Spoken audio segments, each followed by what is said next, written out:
Good morning, class. So, this is your geography book for 6th class by K.K. Maltier, S.R. Maltier. And the first chapter is given in this book is representation of geographical features. So, first of all, we will discuss what is geography. So, I am dividing geography into two parts. First one is geo, then second is graphy. So what does geo means? Geo means earth and graphy means study. So the definition you can see is the study of earth is known as geography. So the study of earth is known as geography. I hope the definition of geography is clear to you all. Next is features. So features, you can say attributes, or you can say the things which are made by man-made and the natural features like mountains, plateaus, plains. These are the natural features, and man-made like hut, or you can say roads, railways. These are the man-mades. Next is what is globe. So the definition you have to learn, the globe is the small model of the earth. So if you have not seen globe in real, so I am going to show the image of globe. So this is the globe, and you may have seen this globe on your principal's office or on your geography teacher's table. And if you have not seen, so you just check this one here, that it contains all the continents and oceans, but in a precise way. Their size are smaller, and it shows only the details of either the countries or the continents or the states or the oceans, but it usually do not show the details of a small town or the villages of any of the country. Or for example, if I say that you have to find Dhampur or Nagina on globe, will you able to find? The answer is no, because they usually do not show small towns and villages of any of the country on a globe. Nowadays pocket globes are also coming, and they can also be inflated whenever required. I'll show you the image of pocket globe also. This is the pocket globe, and it can be inflated whenever required. So next is what is a map. Okay, so next is what are maps. So you have to learn this definition. A drawing of the earth's surface, either whole or a part of it on a flat surface, is called a map. You can draw anything or any of the country on a flat surface. You have to learn this word on a flat surface. If you are going to draw word map or you are drawing India's map, so you can draw it, but you have to remember that you have to draw on a flat surface. Flat surface, you can say a sheet of paper, because it can be folded or it can be rolled, and you can show the details of the countries and the continents and even the states also. And when they put together, they form a book, and the book is known as atlas book. It usually carry more information than a globe can, and they are easier to handle than globes. I hope maps is clear to you all. Next is distortion in maps. So first of all, what does distortion means? So the answer is deformation. Deformation in maps. So you have to remember the word distortion. Distortion means deformation. So whenever a round shape we have to make it on a flat surface, obviously the problem will arise. So the problem will arise more probably on the North Pole and the South Pole. How? I'll tell you that also. If you are having a ball at your home, or if you are having a globe at your home, you can do one thing. You just take a piece of paper and just wrap it on globe or a ball. So you will find out the creases will come on North Pole and the South Pole. So you will find out one more thing, that minimum creases or minimum folds will come around the middle portion. So by this experiment you will get to know that whenever we are changing a round portion or a round shape into a flat surface, obviously the problem will arise. Or one more example I will give you. If I'll say that you have to draw world map and Pacific Ocean, for example, Pacific Ocean is there. So Pacific Ocean, you will split it into two parts. A half part will go to east side and half part will go to west side. Next is types of maps. So there are various kinds of maps, but you will study only 3 maps. First one is physical maps, second is political map, and third one is thematic map. So in physical maps they usually show the natural features. And now what is natural features? So the natural features are which are created by the God, like mountains, plateaus, plains, rivers.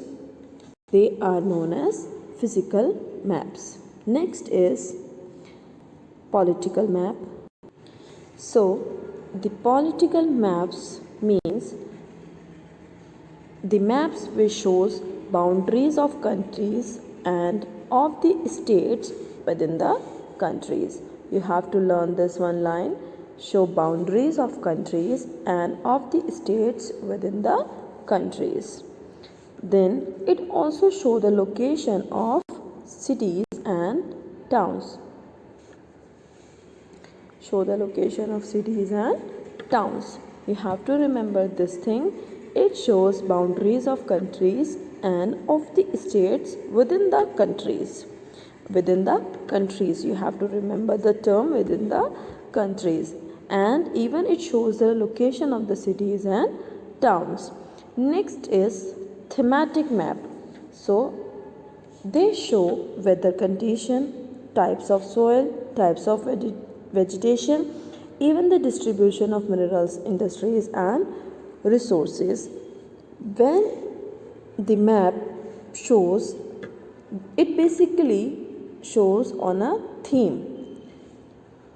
Thematic map is based on a theme, or you can say a topic. It is known as thematic map.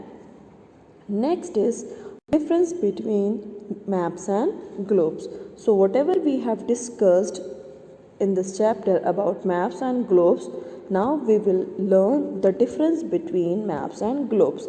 As previously we have discussed that map is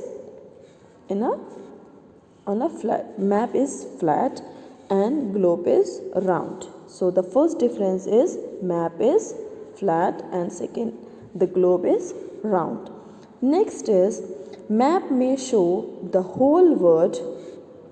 Map may show the whole world, or it usually show part of it. But what does globe do? Globe always show the whole world. It always show the whole world.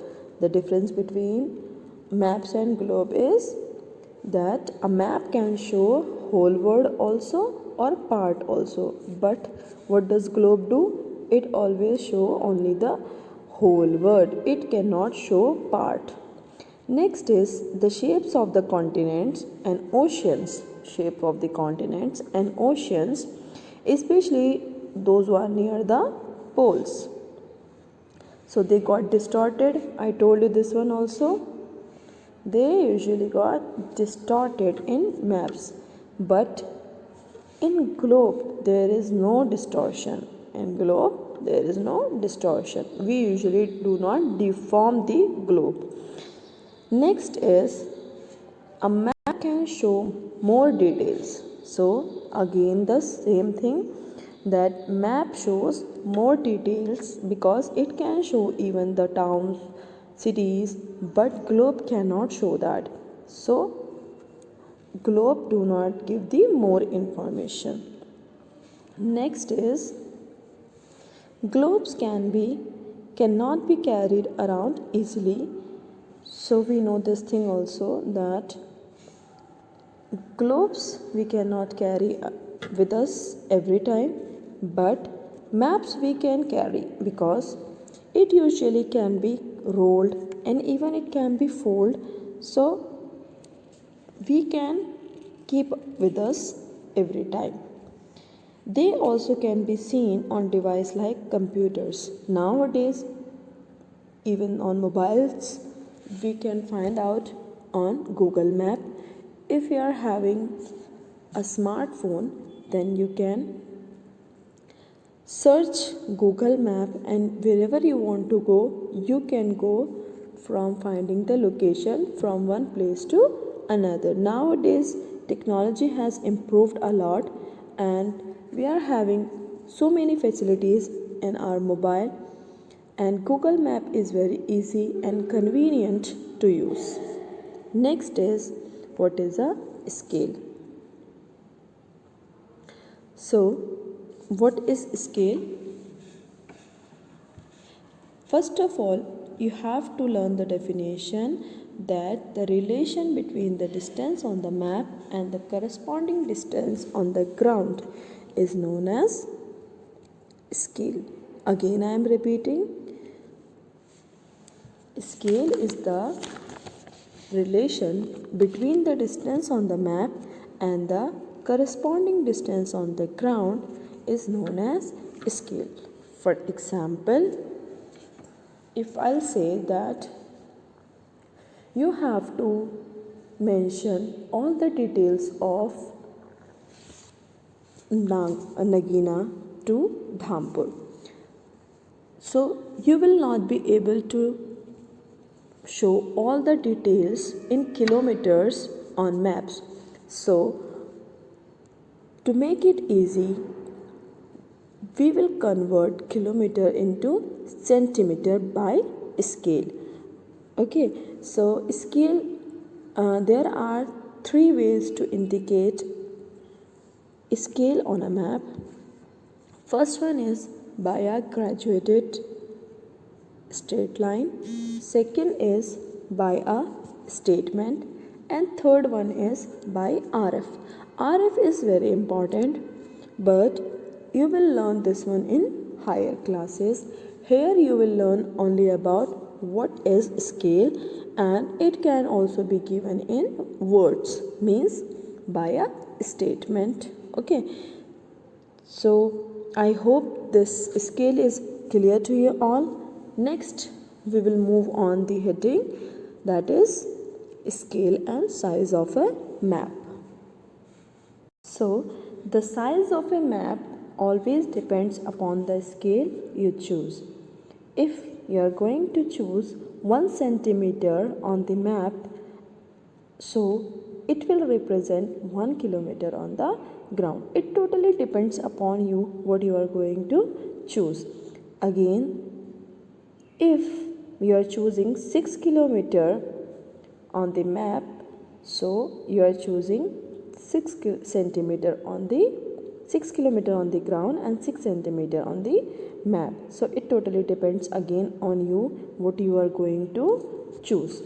Next is, if you are going to reduce the size of the map, if you are going to reduce the size of the map, this one, so that is also depends upon you how you are going to choose. Like for example, if you are choosing 2 kilometer on the ground, or if I'll say that 3 centimeter on the map, you are going to show 6 kilometer on the ground. 3 centimeter on the map, you are going to show 6 kilometer on the ground. So you are reducing the size of the map. Okay. Next is small scale and large scale map. Again, this is important. Small scale usually found in atlas book and they cannot show much details, but large scale show much smaller areas on a relatively large size paper, and it is usually can be seen in the tourist hand.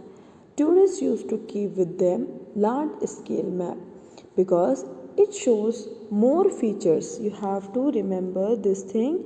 It shows more features of a particular place.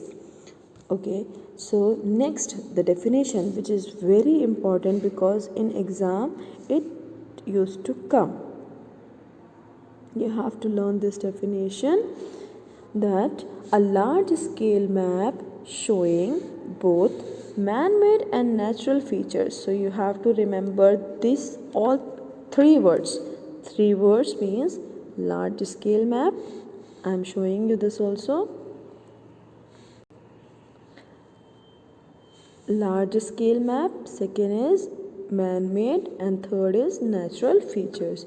You have to remember all these three words. Large scale map showing both man-made. Man-made means the things which are made by man, like hut, roads, railway station, bridges. And natural features are like, you can say, mountains, plateaus, plains, rivers. These are the example of natural features. So it is given in your book also what are topographic maps. The definition you have to learn, and the definition is very important. Next is finding distance. So how you can find the distance between any 2 points on the map. This is very easy. I'll tell you how you can find out. First of all, if you are going to find out the distance from clock tower to temple. So clock tower is given here.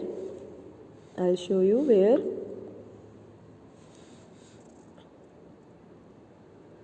Clock tower, this one. Then temple, you have to find out temple also. It is given here. Okay, so you are going to find out the distance between these 2 points. How you can find out?